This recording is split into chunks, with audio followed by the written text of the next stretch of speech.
தேசத்திற்காக ஒரு ஜெபம் என்கிற ஜெப வேலைக்கு நேராக இயேசு கிறிஸ்துவின் நாமத்தினாலே உங்களை வாழ்த்தி வரவேற்கிறேன். இன்றைய நாளிலும் இணையதளத்தில் சிக்கப்பட்டு இருக்கிற வலைத்தளங்களில், அதாவது கைபேசிகளில் சிக்கப்பட்டு இருக்கிற பிள்ளைகள் விடுதலை ஆக்கப்படும்படியாய் இன்றைக்கு நாம் ஜெபிக்க போகிறோம். கடந்த கொரோனா நாட்களிலே கைபேசியை வைத்து பழகிக் கொண்ட பிள்ளைகள் இன்றைக்கு அதற்கு அடிமையாக்கப்பட்டவர்களாய் இருக்கிறார்கள். பல மணி நேரங்கள் அதில் விளையாடுவது, பல மணி நேரங்கள் அதோடு நேரத்தை செலவிடுவது என்பது இன்றைக்கு நிறைய சிறு பிள்ளைகள் அதிலே பாதிக்கப்பட்டு இருக்கிறார்கள். அவர்கள் எல்லாம் வெளியிலே வரும்படியாய், அவர்கள் தேவனுடைய சத்தத்தை கேட்கும்படியாய், பெற்றோருக்கு கீழ்ப்படுகிறவர்களாய் இருக்கும்படியாய் இன்றைக்கு நாம் பாரத்தோடு நாம் ஜெபிப்போம்.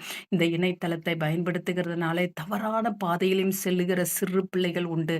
கர்த்தர் அவர்களை தொட்டு ரட்சித்து அவர்களை மீட்டு எடுக்கும்படியாய் இன்றைக்கு நாம் பாரத்தோடு நாம் ஜெபிப்போம். நம் தேசத்திலே ஃபோனுக்கு அடிமையாக்கப்பட்டு இருக்கிற ஒவ்வொரு சிறு பிள்ளைகளும் அதிலிருந்து வெளியிலே வர, கேம்ஸுக்கு அடிமையாக்கப்பட்டிருக்கிற சிறு பிள்ளைகள் அதிலிருந்து வெளியிலே வரும்படியா இன்றைக்கு நாம் பாரத்தோடு நாம் ஜெபிப்போம். நாம் யாவரும் கண்களை மூடி தேவனை நோக்கி பார்ப்போம். எங்களை நேசிக்கிறதான நல்ல தகப்பனே, இந்த நாளிலும் ஆண்டவரே, இணையதளத்தில் அடிமையாக்கப்பட்டு இருக்கிற பிள்ளைகளுக்காக பாரத்தோடு நாங்கள் ஜெபிக்கிறோம் ஆண்டவரே.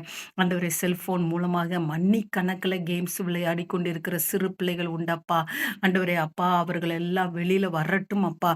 அவர்கள் எல்லாம் பெற்றோருக்கு கீழ்ப்படுகிறவர்களாய் கர்த்தர் மாற்றுங்க ஆண்டவரே. உம்முடைய சத்தத்தை கேட்கிற செவி அவர்களுக்கு உண்டாயிருக்கட்டும் ஆண்டவரே. ஆண்டவரே, உமக்கு ஸ்தோத்திரம் ஆண்டவரே. அந்த அடிமைத்தனத்திலிருந்து ஆண்டவரே பிள்ளைகளை கர்த்தர் விடுதலை ஆக்குங்க. வருங்காலத்திலே ஆண்டவரே, தேசத்துக்கும் திருச்சபைகளுக்கும் குடும்பத்துக்கும் தூணாய் விளங்க வேண்டிய பிள்ளைகள் ஆண்டவரே, இன்றைக்கு ஆண்டவரே அப்பா, இந்த இணையதளத்திலே அடிமையாக்கப்பட்டு தங்களுடைய எதிர்காலத்துக்கே கேள்விக்குறியோடு இருக்கிற அந்த சிறு பிள்ளைகளை கர்த்தர் விடுதலை ஆக்கும்படியாய் ஜெபிக்கிறேன் ஆண்டவரே. உமக்கு ஸ்தோத்திரம். படிப்பின் மீது கவனத்தை செலுத்த கர்த்தர் உதவி செய்யுங்க. தேவனை தேடுகிற ஒரு இருதயத்தை அந்த சிறு பிள்ளைகளுக்கு தரும்படியாய் நாங்கள் ஜெபிக்கிறோம் ஆண்டவரே.